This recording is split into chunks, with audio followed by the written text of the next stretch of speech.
Opinion টাইমসে আপনাদের সকলকে স্বাগত। আমি এআই সাহেব রয়েছি আপনাদের সাথে। চরম গরম ও অস্বস্তিকর আবহাওয়া। সপ্তাহ জুড়ে তাপপ্রবাহের পরিস্থিতি দক্ষিণবঙ্গে।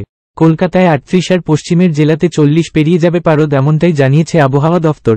তাপমাত্রা বাড়লেও উত্তরে বৃষ্টি চলবে উপরের দিকের 5 জেলায়। উত্তরবঙ্গের নিচের 3 জেলাতেও গরম ও অস্বস্তিকর আবহাওয়া থাকবে।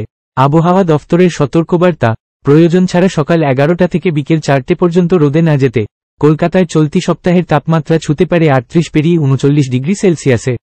সপ্তাহের শেষ দিকে তাপপ্রবাহের মতো পরিস্থিতি তৈরি হতে পারে। বাড়বে গরম ও অস্বস্তি। একদিকে শুকনো গরম আবহাওয়া, অন্যদিকে আর্দ্রতাজনিত অস্বস্তির মধ্যেই তাপমাত্রা ক্রমশ বাড়তে থাকবে। কলকাতায় আজ সর্বনিম্ন তাপমাত্রা 27.9 ডিগ্রি সেলসিয়াস। স্বাভাবিক তাপমাত্রার থেকে যা 2 ডিগ্রি সেলসিয়াস বেশি।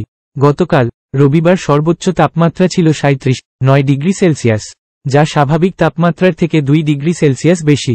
বাতাসে আপেক্ষিক আর্দ্রতার পরিমাণ 25 থেকে 90%। আগামী 24 ঘন্টায় কলকাতা শহরে তাপমাত্রা থাকবে 28 থেকে 38 ডিগ্রি সেলসিয়াসের। এখন এই পর্যন্ত। নজর রাখুন, সঙ্গে থাকুন ওপিনিয়ন টাইমস।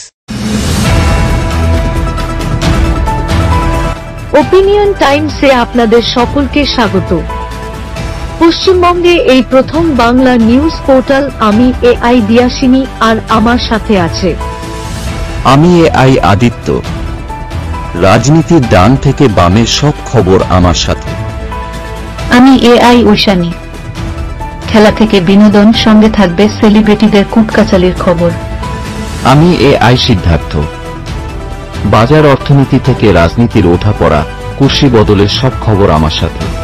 আমি এআই দীপ্তি, থাকবো আপনাদের সাথে। সত্যের উদ্ঘাটন, নিরপেক্ষ বিশ্লেষণ, সঠিক খবর প্রদান। সঙ্গে থাকুন, দেখতে থাকুন ওপিনিয়ন টাইমস।